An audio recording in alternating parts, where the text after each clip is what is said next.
Hey guys, it's Raytheon again, back with another video.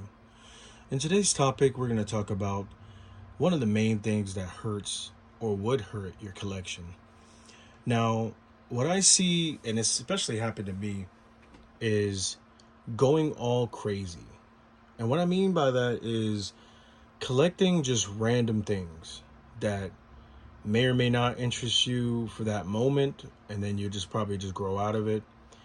And I said this in my other videos that you have to be focused when you are collecting and if you are going to start to collect, because there's so much different things that you can collect for that it could become overwhelming.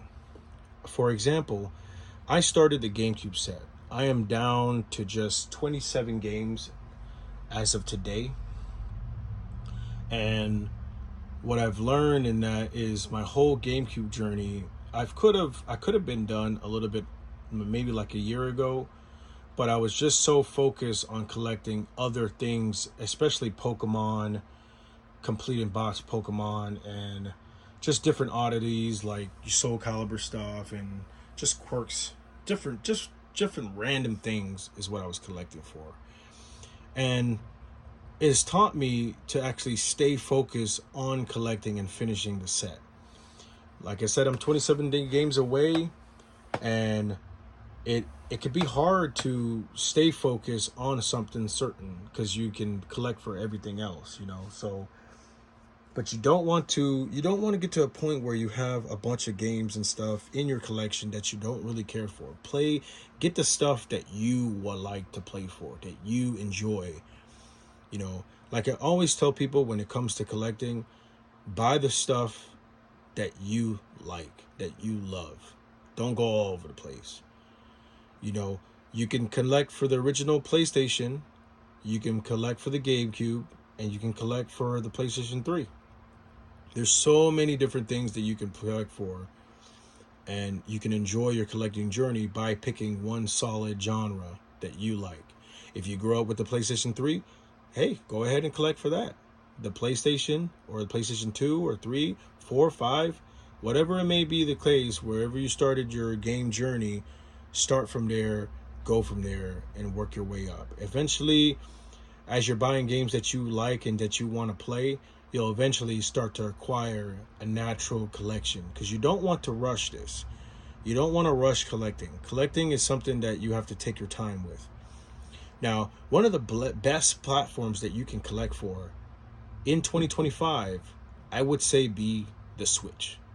The Switch has so many games, over 2,000 games or something like that, exclusive, limited run games, so many different games. And if you were to mod one or get one that's unpatched, or something that's, that you can get other games on it, like old school Pokemon games or whatever, or just Game Boy games in general, or maybe go to the shop, you can have a serious collection just on the Switch alone, because there's so many games that are on the Switch.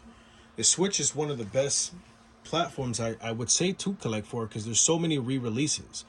They've already re-released Metroid Prime. They released a couple of the Marvel vs. Capcom. They put that in as like a collector's kind of edition, which kind of brought the value down on that game, which made it a little bit more affordable for people that actually enjoyed that game. The Switch is top when it comes to being that great of a console to collect for, and then you have your GameCube stuff right now. For me, it's I wouldn't necessarily say it's failing, but I would actually say that it's actually not going down as much in value. It's starting to stabilize is what I would say. A lot of games that I was picking up for $10 to $15 to maybe $20 are now in the $40 to $60 range. Games that you never even thought that would be that much. Look at the Piglet game. The Piglet game, or what I like to call Silent Piggy, is that game shot up in value based on a YouTube video, but it's starting to stabilize right now, and it's hovering around that $50 to $60 mark, maybe a little bit more, maybe a little bit less, depending on the condition. But it's a game that shot up in value that no one ever thought that would ever in my lifetime to ever shoot up in value. You know, you were getting that game for dirt cheap. So you have to be very focused when it comes to collecting. There's so many different things that you can collect for, not just video games. I like to talk about specifically video games because that's what I grew up with. But, you know, the Switch is up there. The PlayStation 3 has a very large collection and it's really cheap. You have to figure out if, you know, what genre or what system that you can collect for that would be cheap. Now, the Switch, I must say, it won't be really that cheap to collect for because a lot of the games are, you know, they're brand new. A lot of the games come brand new and they're like $60 or $50. And a lot of the limited run games can be up there in that price too. You know, it would be better for you to just collect complete in box, or if you're that type of person, just to collect just the cart only. I'm not that type of person, but there's other different ways that you can save money on starting your collection. But that will conclude this video, guys. I hope you enjoyed listening to me ramble about this, and let me know in the comment section. Let me know what you guys think. You know, would you consider the Switch a great console to collect for, or do you have your own systems that you like and collect for? Me, I like to collect for everything, but just keep in mind that you can't always collect for everything. You know, you always got to give room and stuff, and always purge out when you can, and ever so often. But you guys take care. This has been great. Peace.